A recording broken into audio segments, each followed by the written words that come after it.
episode of T Watches a Scary Movie. My name is T, and of course, we're talking scary movies. I appreciate everybody tuning in for another brand new episode. New episodes go up every Wednesday night at 8 p.m. Mountain Standard Time and all your favorite podcast channels. That includes iTunes, Amazon Music, Audible, Podbean, all that good stuff there. And the video version, which hopefully you're watching and seeing this face here right now, goes up at 8:30 p.m. Mountain Standard Time on our YouTube page, which is youtube.com/C/Theron Reynolds Scary Movie. Again, that's youtube.com/C/Theron Reynolds Scary Movie. But I shouldn't really have to mention that because as y'all can see, everything is looking a little better here now. We've started upping the production value. My good friend, Chris Palmer, Mr. Neasy, I want to thank you for that. He is responsible for helping me out with all this loveliness that y'all are seeing here right now. Dude, I really appreciate it because I have not the time nor the resources to get that done, and you have helped me out a lot, man. So big thanks to you. And you can see right over here now as well all of my social media links so you can stay tuned for everything that's going on. For example, my Twitter's over there. That's at AXDEW. That's AXDEW. You can find me talking about all things horror and wrestling and things like that over on my Twitter feed. And then my Instagram's listed there as well too. That's Theron_Reynolds. That's typically where I post my thoughty horror photos and everything like that now. And then of course you can see our Discord link down there as well too. And the Discord link you definitely want to make sure to go to because that's where we do our watch parties. That's where we watch typically whatever we're reviewing that night. And sometimes we watch other things too. We have our TV watch parties. We're probably going to do another one of those next week actually. So that's going to be coming up. And tonight we definitely have some fun stuff in store for you in our watch party here as well too. So you want to get to the Discord, make sure to get signed up so you can join in on that. And of course, Facebook group. Facebook.com/group/T Scary Movie. Again, that's Facebook.com/group/T Scary Movie. That's where you can find some of the fun conversations and discussions that we're having. We had one actually earlier this week about removing a couple of horror franchises from a long list that was put together. It was a meme that I found on one other group in Facebook. I don't remember what the heck it was, but there was a meme I found there that listed all these very popular horror franchises and which ones would you get rid of? So all the typical stuff, Nightmare on Elm Street, Friday the 13th, Child's Play, Texas Chainsaw Massacre, and so on. And we got a lot of divisive opinions about what people would take out, but a lot of the common ones were showing up. The Purge was a popular one everybody wanted to get rid of, which I get. I've talked about this before, y'all. The Purge, I don't actually know what to make of that series as a whole because it went so hard between being a horror and being a thriller and being suspense but being action. It didn't really commit to anything to where a lot of the entries don't even feel that much like a horror movie. But I love the second film. That's The Purge Anarchy. That's the first film with Frank Grillo in it. And I really enjoyed the most recent one, The Forever Purge as well, too. So there is some good and bad in that, but I had to get rid of that series. That series as a whole just doesn't do that much for me, honestly. And then the other one I said was Jeepers Creepers. Now, the reason why I said that is because I don't think Jeepers Creepers has shaped anything in horror. If you go to the Facebook group and take a look at this discussion, there's a lot of other series that are far more important to horror as a whole than Jeepers Creepers is. I do enjoy the first movie, but it's hard to look at that series. And not feel like a cloud hanging over it due to the creator and being the piece of shit that he is. So I really do enjoy the first movie, but yeah, that one would have to go because we don't lose anything by the Jeepers Creepers series going away. But what do you think? Go to the Facebook group, go ahead and comment on that. Let's find out which series you want to go away out of the long list of ones that are there. And in addition to that, folks, in addition to going to the Facebook group and making sure that you comment on things like that, make sure to hit that subscribe button as well too. You want to make sure you can get all the alerts for when new episodes and any other videos are going up as well too. I've started making sure to do some quick kills. It's going to be breaking news stories in the world of horror that you all need to know. So hit that subscribe button so you can tell when all of those things are coming out. And you might notice this nice Freddy Krueger shirt that I'm wearing here right now. Let me go ahead and stand up, get a little bit better into view for all of y'all. But this nice Dream Warrior shirt is from Gutter Garbs. Yes, Gutter Garbs had a fantastic new release of a Nightmare on Elm Street 3 Dream Warrior shirt that I just absolutely had to get. And even though we're not talking Dream Warriors tonight, there is never a bad time to represent the best Freddy Krueger movie that's out there. Yes, that's right, I said the best. The original is not the best movie. If anything, the highest it could ever be is 3, because Dream Warriors is the best. And Wes Craven's New Nightmare would be fighting for the best if it wasn't for Dream Warriors. The original film can only be 3rd at best. I don't even think it's that high, honestly. I really don't. Keep that one low, though. But love this shirt. Check out Gutter Garbs. They have fantastic designs on things at their website. So, what are we talking about tonight? Last week, if you recall, we looked at a couple of werewolf movies. We looked at 2022's new werewolf film, The Cursed. And then we looked at 2005 Wes Craven's meta werewolf film, Cursed, both under the same kind of name. And I told y'all we will be getting to more werewolf movies this week as well, too. So that's exactly what we're going to do tonight. We're talking the classic film based on the Stephen King story cycle of the werewolf, Silver Bullet. And we're also going to talk a more recent one that has gotten rave reviews and just seems to be a big favorite among a lot of people out there. That's right, Werewolves Within. That's what we have coming up here. But again, make sure you get to the Facebook group and you get joined up there. Make sure you get to the Discord because we're watching both of those tonight as well. There's no entry fee. We don't charge for anything like that. But if you want to come have a good time, hang out with some horror fans, watch some movies, get to the Facebook group, or just go directly to the Discord and join in on the fun.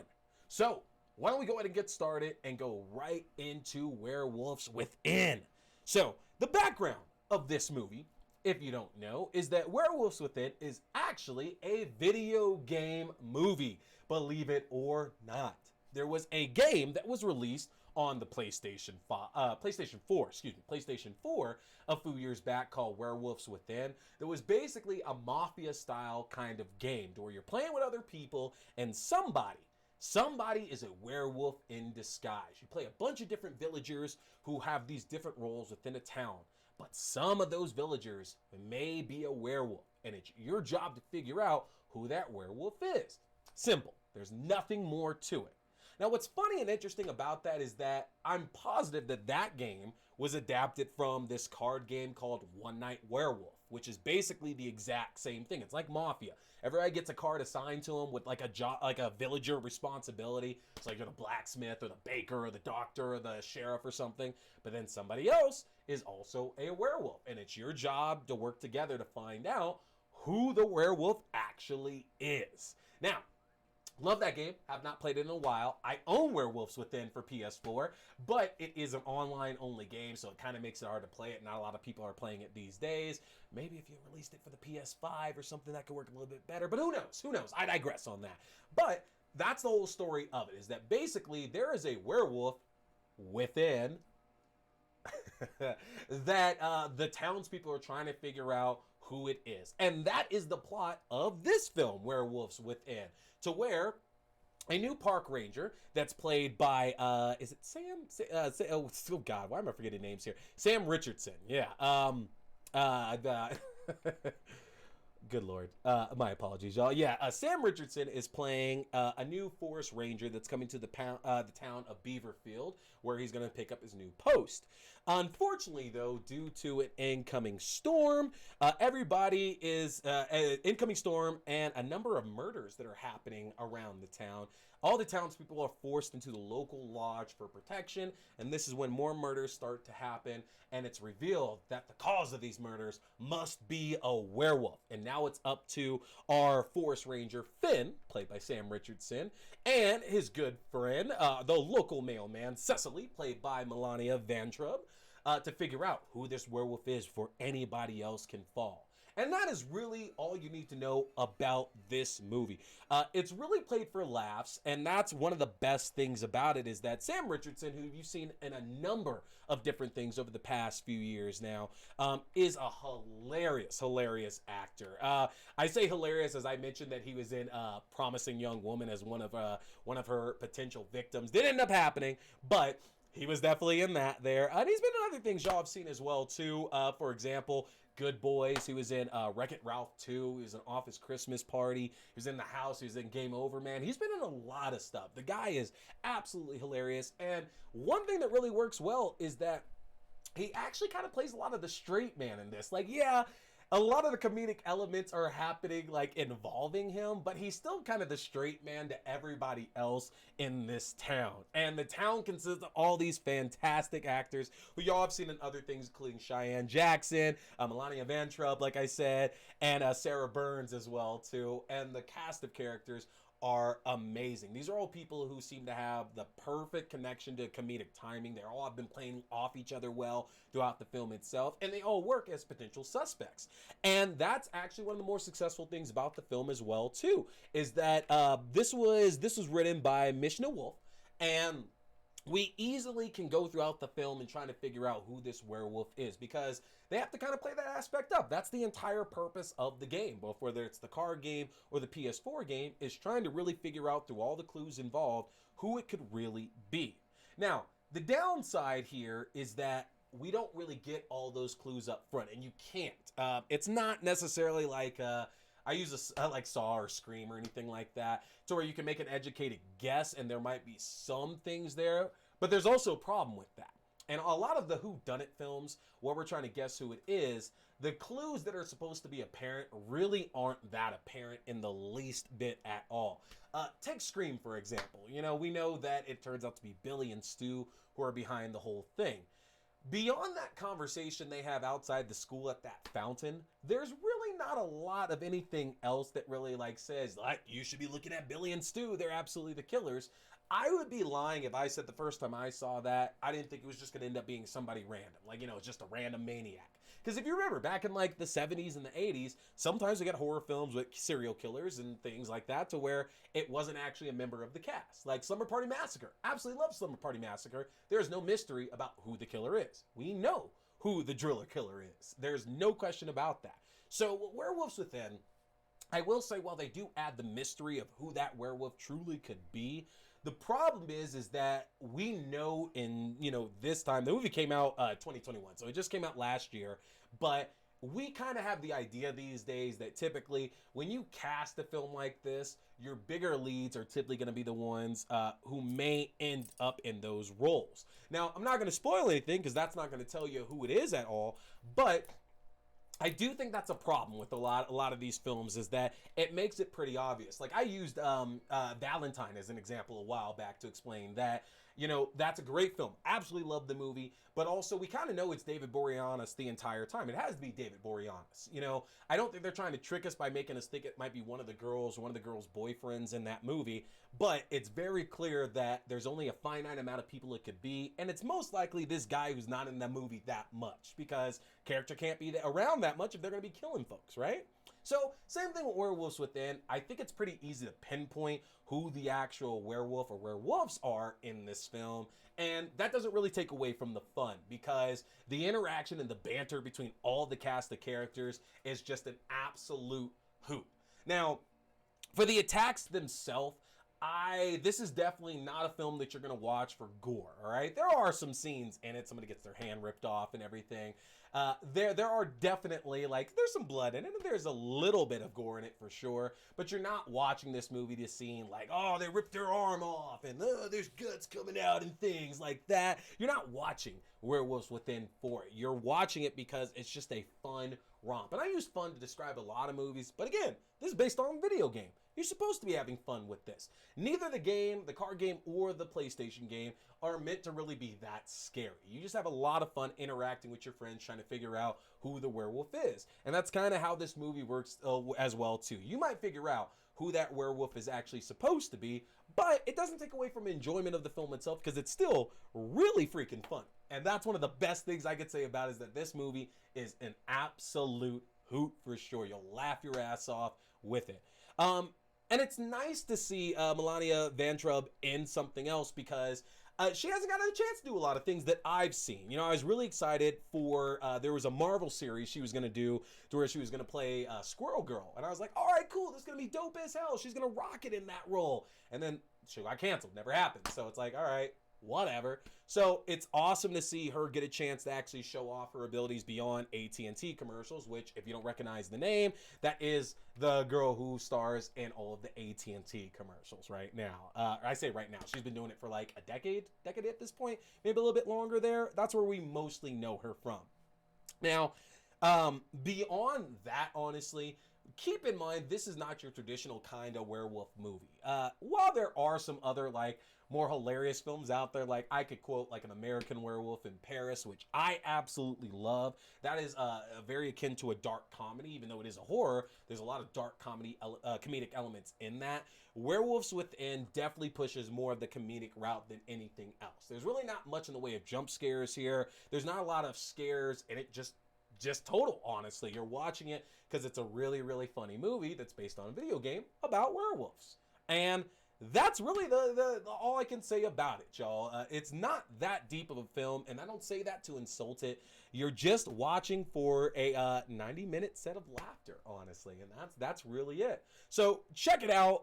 It's one of the better ones. It played at a lot of festivals, got a lot of rave reviews. While I don't think this is something we get a sequel to, I'd imagine that the positive response to it wouldn't stop filmmakers from maybe at least looking into that. Because again, it is a video game movie, and it's one of the better ones that have actually been released in the last 30 years too. So there's that. Werewolves Within. Check that one out, y'all. And now we're going to shift gears to a bit of a more serious werewolf movie called Silver Bullet. Now, if you heard of this film, you probably heard of it for a number of different reasons beyond the fact that it's about a one-eyed werewolf, and we'll get to that. It has Corey Haim and Gary Busey in it. It's based on a Stephen King story called Cycle of the Werewolf. And this came out at the time to where we were just getting non-stop Stephen King adaptations. And typically those adaptations go either really, really good or really, really bad. Like, I don't feel you can get... I don't feel this is like one to where you can really get in the middle with any of this, of any of his adaptations. You either really, really like it or you just really, really don't. Case in point, like the Stand miniseries that they now have made two of. The original 1990s one, fantastic. Absolutely love it. It's great. I honestly think it is the best Stephen King adaptation. And if you don't agree with that, it's at least one of the best. Whereas the one that came out a couple of years ago is one of the worst. It's absolutely terrible. It's not interesting. It's not cool to watch at all. And Silver Bullet, I remember seeing bits and pieces of it growing up. And it was always so scary. The werewolf looked crazy as hell. Corey Haim was still on the younger side, even younger than what he was like in Lost Boys or anything. It was around like the Lucas age. And, whenever you see kids that young kind of in danger, like that makes it a little bit scarier. And then this is back when Gary Busey was still normal enough as well too. So like that added a lot of fun because I think I had just seen like Rookie of the Year. So like, oh man, Gary Busey is cool as hell, man. Let's see him fight a werewolf. Never saw the entire film growing up. So I'm going to be completely honest. This is the first time I've watched this film from start to end. I've seen the majority of the movie, but I've never actually watched it from start to end until I watched it for this review. And honestly, I was a huge, huge fan of this story. I can't say anything about the story that it's adapted from Cycle of the Werewolf. I've read a decent amount of Stephen King, but I haven't read that one, unfortunately. I know it's a part of it's a book of short stories. I want to say it's a Graveyard Shift it's a part of. I think it's part of the Graveyard Shift, but I haven't read this one yet, so I had nothing to base that off of. But the idea here is that in the town of Tarker Mills, and of course, Maine, because everything in Stephen King stories is set in Maine, there have been a number of murders around the town. The townspeople are fed up, and they're trying to find out who's done it. Now, of course, this is a very rational thinking town, so they're not going to think that a werewolf is behind it at all. Clearly, they think somebody's just getting up and offing people. And the choice of victims in Silver Bullet is what I think helps make it incredibly interesting. Typically in werewolf movies, we get a wide assortment of it, but like you have safety nets, they don't go for kids. Kids typically, usually it's gonna be like our young adults, anything you watch, that's exactly what we're looking at.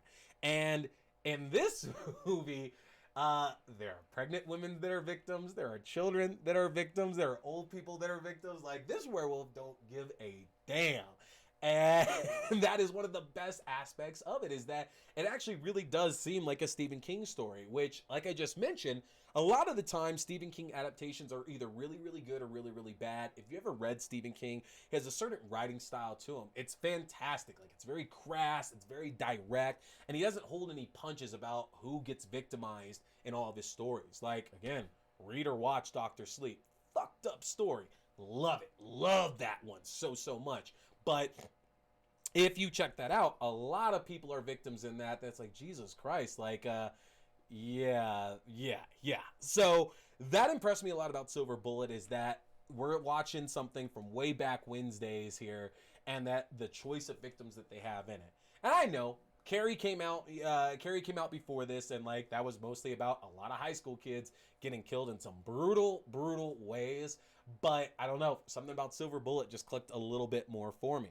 Now, our lead character, Marty, played by Corey Haim, is the one who obviously finds out that there's a werewolf in the town of Tarker Mills, and he's trying to convince anybody that'll listen to him that that's what's going on. He tries to convince his sister, Jane, who was played by Megan Follows, and eventually his Uncle Red, played by Gary Busey, that there's a werewolf in town, and that's what's currently going on.